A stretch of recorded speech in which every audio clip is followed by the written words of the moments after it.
Business is always against the other guy. That's why it's not a sport for gentlemen. It's not for good people. I'm bad. You're very, very bad. Je pense que les inspirations, c'est beaucoup le néoréalisme italien, en fait. Que ce soit le versant comique du néoréalisme italien, c'est-à-dire que les premiers films de Fellini, ou il y a Les Nuits de Cabiria qui m'ont beaucoup inspiré, notamment pour la fin. Parce que dans Les Nuits de Cabiria, c'était un truc qui m'a vraiment guidé sur la structure, c'est quelqu'un qui perd deux fois. C'est une prostituée, Giulietta Messina, Cabiria. Et au début, ça part sur le fait qu'elle se fait voler de l'argent et qu'elle essaye de se suicider. Et à la fin, ça se termine pareil. Et que c'est une espèce de drame, c'est vraiment une espèce de tragédie, mais c'est traité avec beaucoup de comique. Et du coup, il y a quelque chose de très humain dans le fait de vivre le drame, comme si ça fait partie de la vie, quoi. Et je trouve que c'était quelque chose dans le moment du néoréalisme italien qui était très souvent ça, parce que c'est plus tragique que Le voleur de bicyclette. J'adore quand tu m'envoies ce genre d'infos, là. Est-ce que j'aurais pu imaginer la veille de la Chine, moi? Délocalisation, toutes ces conneries. Dans celui-là, en fait, c'est au tout début, quand il y a mon nom à l'image, là. C'est facile à repérer. Mais en fait, je devais jouer, j'avais joué dans une scène qui était coupée au montage, et donc du coup, j'ai choisi ce subterfuge. On m'a fait trop confiance, on s'est fait complètement entuber. Je vais vite retrouver un boulot. On s'en est toujours sorti. On va s'en sortir. Oui, mais moi je crois au pouvoir de la fiction. C'est-à-dire que y en a plein de documentaires sur ça en ce moment. Il y a tellement d'entreprises où il y a des licenciements. J'en ai vu un l'autre jour sur les Continentales.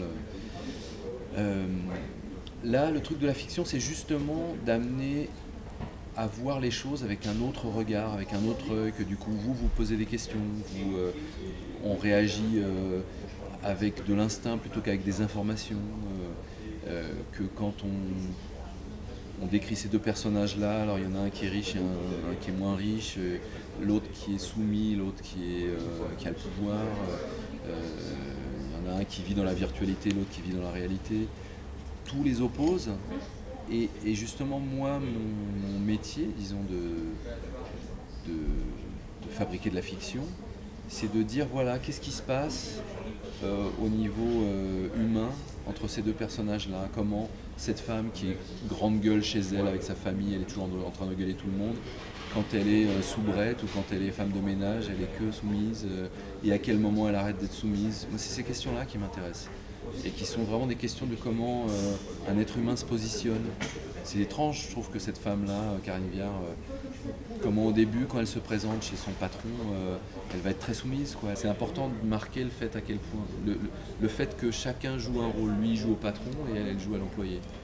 Et c'est ce qui se passe dans la première entrevue, quand il lui dit, voilà, il essaye d'affirmer une autorité en disant, moi je veux que ce soit clean chez vous. Et donc elle essaye de faire ce qu'on lui a demandé de faire. Pour moi, c'est important de parler de ça. Et donc quand je choisis la fiction, je trouve ça plus intéressant de parler de ça que de parler de 300 personnes ont été licenciées, c'est un scandale. C'est-à-dire qu'à partir du moment où on rentre dans ce discours-là, qui est le discours des informations, en fait, je trouve qu'on ne ressent plus rien. Madame Leroy, je vous en prie, entrez. Donc je cherche quelqu'un d'irréprochable pour le ménage. Moi, j'aime quand ça brille. C'est bien ça, très bien. Parce que c'est bizarre à quel point il a ce truc charmant quand même quand il dit des trucs comme ça, ou même le coup de téléphone. Je pense qu'on sait tous ça, que oui... c'est marrant d'ailleurs, parce que je me défends beaucoup là-dessus, parce que les gens disent oui, c'est dommage que ce ne soit pas Pretty Woman. Mais Pretty Woman, pour moi, le film bizarre, c'est Pretty Woman, c'est pas le mien. C'est-à-dire que le trader carnassier, agressif, comme le personnage de Richard Gere dans Pretty Woman, qui sort avec une prostituée et puis finalement ça se passe super bien entre eux et en fait ils vont vivre ensemble, eh ben je pense que ça n'est jamais arrivé dans la réalité. Donc moi mon film raconte que dans la réalité c'est un peu plus compliqué, qu'il y a des problèmes quand ils couchent ensemble, là ils savent plus s'il faut se tutoyer, vous voyez, ils sont assez gênés l'un et l'autre. La réalité c'est ça, c'est que finalement quand on franchit une espèce de barrière sociale comme ça, c'est pas facile, quoi. Et pour en revenir à Lelouch, il a une connaissance du sujet après Crac. et votre film. Alors oui, en même temps c'était très différent pour lui, c'était drôle parce que moi c'est le premier truc qu'il m'a dit, tu sais je joue un trader dans le film que je viens de faire. Et puis il a vu le scénario, il m'a dit écoute c'est suffisamment différent pour que ce soit pas un problème parce que moi je connaissais pas le film et tout ça donc je savais pas. Tu rigoles? C'est moi qui ai dézingué la boîte avec des copains. Dézinguer la boîte. Enfin, je sais pas, j'ai l'impression qu'il y a des choses qui sont beaucoup plus révoltantes aujourd'hui, socialement, que en même temps je crois que les gens sont habitués à une espèce de passivité qui moi m'énerve, donc j'ai envie d'aider les gens à réagir, d'aider les gens à réfléchir sur des sujets sociaux. Et puis parallèlement, alors c'est bizarre parce que donc depuis 2 semaines il y a ces soulèvements, là je vois les images derrière, j'y pense, du Maghreb, où bizarrement, enfin même si ça n'a rien à voir avec mon film, il y a ce truc où il y a une situation d'injustice où les gens laissent plus faire.